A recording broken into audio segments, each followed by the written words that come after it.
నమస్తే. ఇన్నాళ్ళు నన్ను సపోర్ట్ చేస్తూ, ఎంకరేజ్ చేస్తూ మీ ప్రేమని నాకు అందిస్తున్న ప్రతి ఒక్కరికి కృతజ్ఞతలు. అలాగే ఈ వీడియో కూడా ఖచ్చితంగా మీకు ఉపయోగపడుతుంది. లైక్, షేర్ అండ్ సబ్స్క్రైబ్ చేసి మీ సపోర్ట్‌ని నాకు అందించండి. అలాగే ఈ వీడియో పట్ల మీకున్న అభిప్రాయాన్ని కామెంట్ సెక్షన్‌లో కామెంట్ చేసి తెలియజేయండి. ఇప్పుడు వీడియోని చూద్దాం. జ్యోతిష్య శాస్త్రం ఒక అద్భుతం. వేదాంగమైన జ్యోతిష్య శాస్త్రం అనేటువంటిది మానవ జీవన గమనానికి ఒక వరం. జ్యోతిష్య శాస్త్రం నీ జీవితంలో వెలుగునింపే ఒక భాష. ఆ భాష నీకు అర్థమైతే ప్రకృతి నీతో మాట్లాడుతుంది. అస్ట్రాలజీ నేర్చుకోవాలి అనుకునే వారికి అద్భుత అవకాశం. మురళీధర శర్మ గారి అస్ట్రాలజీ క్లాసెస్ అతి త్వరలో మొదలు కాబోతున్నాయి. 100% జాబ్ గ్యారంటీ. వివరాల కొరకు సంప్రదించండి. నమస్తే, వెల్కమ్ టు అవర్ ఛానల్. నేను పద్మిని. ప్రస్తుతంతో పాటు ప్రముఖ ఆధ్యాత్మికవేత్త, దత్త ఉపాసకురాలు, నారీసేన ఫౌండర్ శ్రీమతి లతా దత్త గారు మనతో పాటు ఉన్నారు. మాట్లాడదాం. నమస్తే అక్క. నమస్తే రా అక్క. ఈ నెల 19వ తారీఖు శ్రావణ పౌర్ణిమ. అయితే శ్రావణ పౌర్ణిమ కాకుంటే కూడా రాఖీ పౌర్ణిమ అంటే అందరికీ చాలా వావ్ అనే ఫీలింగ్ ఉంటుంది. అయితే చాలా చక్కగా చాలా వైభవంగా జరుపుకుంటారు అన్న చెల్లెళ్ళు ఉన్నటువంటి ఇళ్ళు అయితే చక్కగా కలకడలాడుతూ ఉంటాయి ఈ రాఖీ పౌర్ణమికి అని చెప్పొచ్చు. కానీ పిఠాపురంలో మాత్రం చాలా వైభవోపేతంగా ఈ పండుగని జరపటం అనేది ఎందువలన అనేది ఒకసారి తెలుసుకోవాలనుకుంటున్నాను. రాఖీ పౌర్ణమి రోజు అసలు ఏం చెయ్యాలి స్వామి అనుగ్రహం కోసం, అది కూడా చెప్పండి అక్క. తప్పకుండా పద్మిని, చాలా చాలా అద్భుతంగా అడిగావు. శ్రీపాద శ్రీవల్లభ స్వామికి రాఖీ కట్టడం కోసము బారులు తీరుంటారు జనాలు. ఇప్పటికే పిఠాపురంలో రూములు లేక కిటకిటలాడిపోతున్నారు. రాఖీ పౌర్ణమి వస్తుంది అంటే పిఠాపురం మొత్తం కర్ణాటక, మహారాష్ట్ర నుంచి అయితే ఇంకా చెప్పక్కర్లేదు, లెక్కలేనంత జనం. కర్ణాటక, మహారాష్ట్ర, ఆంధ్రప్రదేశ్, తెలంగాణ నుంచి కూడా విపరీతమైన జనం వస్తారు రాఖీ కట్టడం కోసం శ్రీపాద శ్రీవల్లభుడికి. అలా ఎలా ఉంటుందా, ఎట్లా? దీనికి ఒక చరిత్ర ఉంది. వాసవి కన్యకా పరమేశ్వరికి శ్రీపాదుల వారికి చాలా దగ్గర సంబంధం. అన్నా చెల్లెళ్ళు, వాసవి, వాసవాంబ అని కూడా ముద్దుగా పిలుచుకుంటారు శ్రీపాదుల వారు. వైశ్యాస్ నిజంగా చాలా అదృష్టవంతులు. ఒకసారి వాళ్ళ కోసం ప్రత్యేకమైన ఎపిసోడ్ చేయాలి. అసలు వాళ్ళకి శ్రీపాదుల వారికి ఎలాంటి సంబంధం ఉంది, ఆర్య వైశ్యులకి శ్రీపాదుల వారికి, వాసవి కన్యకా పరమేశ్వరికి ఎటువంటి అనుబంధం ఉంది, అసలు ఇదంతా ఎలా వైశ్యులకి ఎందుకింత దగ్గరగా ఉన్నారని ప్రత్యేకమైన ఎపిసోడ్ చేద్దాము తప్పకుండా. అయితే శ్రీపాద శ్రీవల్లభులు మళ్ళీ ఇప్పుడు యతీశ్వరుడు రూపం అయిపోయింది కదా, ఇది అయిన తర్వాత ఆయన వెంకటేశ్వర స్వామి పద్మావతిగా నేను వెళ్తున్నాను, అక్కడ ఆ రూపంలో నేను ఉంటాను, నేను స్త్రీ రూపం పురుష రూపం రెండు అని చెప్పారు. తర్వాత నేను మళ్ళీ కల్కిగా అవతరిస్తాను అని కూడా చెప్పారు. ఎక్కడ శంబాల గ్రామంలో.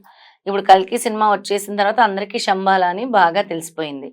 అలాగే అమ్మవారు కూడా బృహత్శిలా నగరంలో అమ్మవారు జన్మిస్తారు. ఇద్దరికి కూడా మళ్ళీ కళ్యాణం అవుతుంది. అప్పుడు మళ్ళీ ఆ సమయంలో స్వామి పిఠాపురం రావటం జరుగుతుంది. ఆ సమయంలో వాసవి కన్యకా పరమేశ్వరి అంటే ఎవరో కాదు, సాక్షాత్ పార్వతీదేవి రూపమే వాసవి కన్యకా పరమేశ్వరి రూపం. అప్పుడు అమ్మవారు వచ్చి శ్రీపాదుల వారికి రాఖీ కడుతోందట. అప్పుడు కానుకగా శ్రీపాదుల వారు వజ్ర వైడూర్యాలు, ధన కనక అన్ని విజువలైజ్ వస్తుంది అలా, అందుకని అలా ఆలోచిస్తూ అలా విజువలైజ్ వచ్చేస్తుంది, అందుకే అది అలా వింటూ ఉన్నాను. చెప్పండి.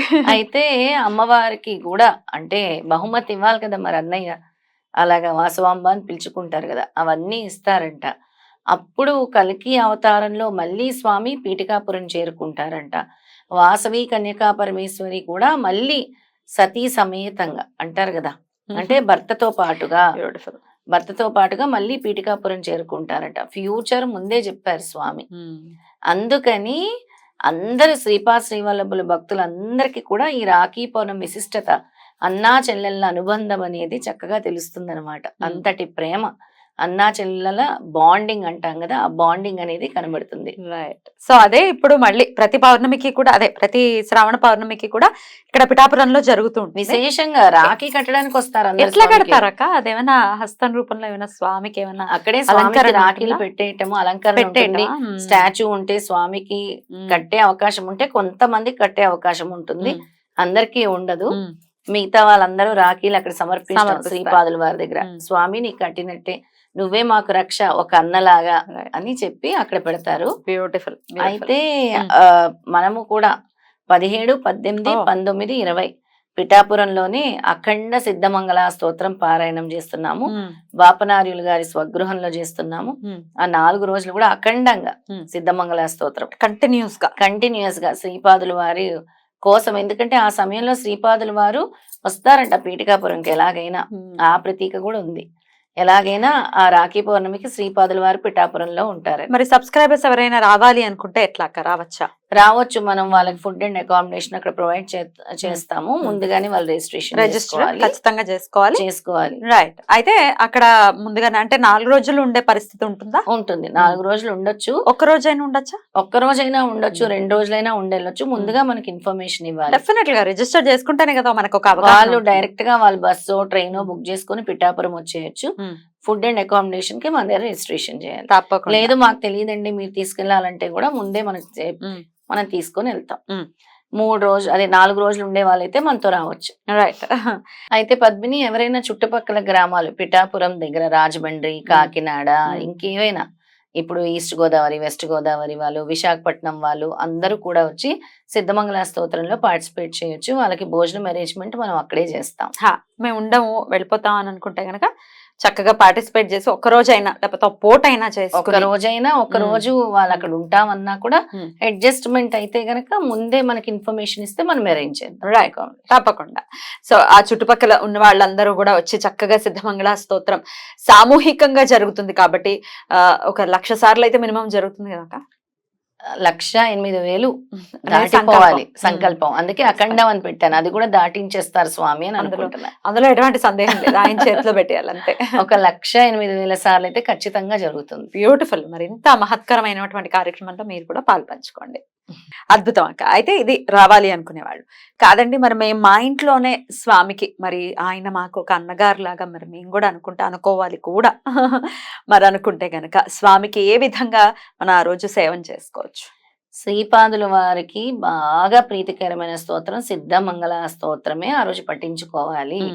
ఆ రోజు స్వామికి చక్కగా మీరు చిన్న రాఖీ లాగా తయారు చేసుకోండి. చిన్న కాటన్ తీసుకొని పసుపులో ముంచేసి, రాఖీ లేకపోతే మన కంకణం ఎలా తయారు చేసుకుంటాం అలా కంకణం తయారు చేసుకొని దానికి చుట్టేసి అక్కడ స్వామి దగ్గర పెట్టుకోండి. స్వామి మీరే మాకు రక్ష అని తయారు చేసి దేవుడి దగ్గర శ్రీపాద శ్రీవల్లభుల పటం ఉంటే అక్కడ పెట్టుకోండి. లేదా పటం లేదనుకోండి, గురుచరిత్ర బుక్ తీసుకోండి, లేదా శ్రీపాద శ్రీవల్లభ చరిత్ర పుస్తకం తీసుకోండి, చక్కగా పూజించండి, అక్కడ పెట్టుకోండి. సిద్ధమంగళ స్తోత్రం ఆ రోజు చదువుకుంటే స్వామి అనుగ్రహం తప్పకుండా ఉంటుంది. అలాగే శ్రీపాద శ్రీవల్లభ స్వామి అష్టోత్తరం ఉంటుంది. అష్టోత్తరం కూడా మీరు చదువుకోవచ్చు ఆ రోజు. రైట్. ఆ అష్టోత్తరం కూడా కావాలంటే మనం డిస్ప్లేలో ఇద్దాం, తప్పకుండా అది కూడా వాళ్ళు చదువుకోవచ్చు. మీరు ఒకసారి ఆల్రెడీ చదివి వినిపించారు 108 నామాలు కూడా. మన ప్లేలిస్ట్ లో లత గారి వీడియోస్ లో ఒకసారి వెళ్ళి మీరు రిఫర్ చేయొచ్చు, ఆ వీడియో ఉంది ఖచ్చితంగా. శ్రీపాద శ్రీవల్లభులది ఒకవేళ లేకపోతే డిస్ప్లేలో తప్పకుండా మళ్ళీ వేద్దాం. తప్పకుండా శ్రీపాద శ్రీవల్లభ స్వామి అష్టోత్తరం అనేది. రైట్. అయితే ఇక ఆ రోజు స్వామి వారికి నైవేద్యం కానీ ఏం సమర్పించాల్సి ఉంటుంది? గోధుమ హల్వా అనేది చాలా ఇష్టం శ్రీపాదుల వారికి. గోధుమ హల్వా చేసి పెట్టుకుంటే చాలా మంచిది.